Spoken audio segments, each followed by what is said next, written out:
Hello movie lovers. Jackson Bazaar gang Shamal Sulaiman డైరెక్షన్లో లుక్మెన్ అవరన్, జాఫర్ ఇడుక్కి, ఇంద్రాన్స్, చిన్ను చాందిని ప్రధాన పాత్రలో నటించిన జాక్సన్ బజార్ యూత్ అనే మలయాళం మూవీకి తెలుగు డబ్బింగ్ వెర్షన్ ఇది. 2023 మేలో థియేటర్స్లో రిలీజ్ అయిన ఈ మలయాళం మూవీ హిందీ వెర్షన్ యూట్యూబ్లో ఫ్రీగా ఉంది.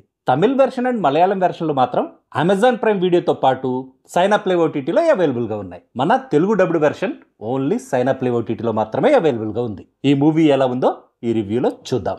ఇదొక political crime drama thriller. 1 hour 50 minutes duration ఉన్న ఈ మూవీని రియల్ ఇన్సిడెంట్స్ని బేస్ చేసుకుని తీశారట.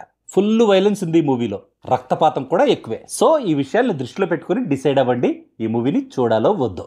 ఓన్గా ఒక బ్యాండ్ ట్రూప్ను నడిపించే అప్పు, జాక్సన్ వేలయ్యలతో పాటు మిగతా బ్యాండ్ మెంబర్స్ గ్రూపే జాక్సన్ బజార్ యూత్.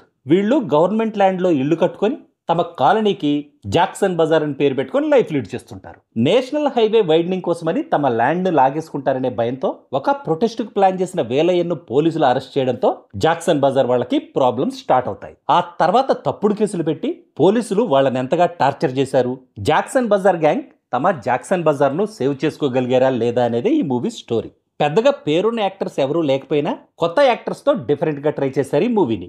రక్తపాతం ఎక్కువగా ఉండడంతో పాటు పోలీస్ ఇంట్రాగేషన్లోని వైలెన్స్ వల్లనో ఏమో నాకు ఈ మూవీ చూస్తున్నంతసేపు వెట్రిమారన్ విసార్ అనే మూవీ గుర్తొచ్చింది. ఫస్ట్ హాఫ్లో వచ్చే కొన్ని హార్ట్ బ్రేకింగ్ సీన్స్, సెకండ్ హాఫ్లో వచ్చే కొన్ని ట్విస్టులు బాగున్నాయి. ఫస్ట్ హాఫ్ అంతా ల్యాండ్ పాలిటిక్స్తో పాటు బడుగు బలహీన వర్గాల అణిచివేతకు బ్యూరోక్రాట్స్ చేసే హింసాత్మక అరాచకాలతో నడుస్తుంది. ఇంటర్వెల్ తర్వాత సెకండ్ హాఫ్లో ఈ మూవీ థ్రిల్లర్ ఫార్మాట్కి షిఫ్ట్ అవుతుంది. సాలిడ్ క్రైమ్ థ్రిల్లర్ అయ్యే ఛాన్స్ ఉన్న ఈ మూవీ కాన్సెప్ట్తో జస్ట్ ఒక యావరేజ్ మూవీని డెలివర్ చేశాడు డైరెక్టర్ షామల్ సులేమాన్. కన్నన్ పట్టేరి సినిమాటోగ్రఫీ బాగుంది. గోవింద్ వసంత బ్యాక్గ్రౌండ్ మ్యూజిక్ మాత్రం అదిరిపోయింది. జాక్సన్ వేలయ్యన్గా జాఫర్ యుడిక్కి పెర్ఫార్మెన్స్ బ్రిలియంట్గా ఉంది. ఫస్ట్ హాఫ్ చివరిలో ఎంటర్ అయ్యి మూవీని మలుపు తిప్పే సిఐ సదాశివం క్యారెక్టర్ చేసిన ఇంద్రాన్స్ యాక్టింగ్ కూడా చాలా కొత్తగా అనిపించింది. అప్పుగా యాక్ట్ చేసిన లుక్మెన్ అవరన్ ఈ మూవీలో జస్ట్ ఒక సపోర్టింగ్ క్యారెక్టరే, కానీ తన హీరోయిజాన్ని చూపించుకోవడం కోసం తనకో హెవీ యాక్షన్ సీక్వెన్స్ ఉంది ఈ మూవీలో. ప్రొబిషనరీ పోలీస్ ఆఫీసర్గా చిన్ను చాందిని యాక్టింగ్ కూడా ఇంప్రెసివ్గా ఉంది. మిగతా సపోర్టింగ్ క్యారెక్టర్ చేసిన యాక్టర్స్ అంతా తమ యాక్టింగ్తో తమ క్యారెక్టర్స్కి 100% జస్టిస్ చేసే ప్రయత్నం చేశారు. ఫైనల్గా చెప్పాలంటే నాకు ఈ టైప్ మూవీస్ నచ్చుతాయి కాబట్టో ఏమో నాకైతే ఈ మూవీ అబోవ్ యావరేజ్ అనిపించింది.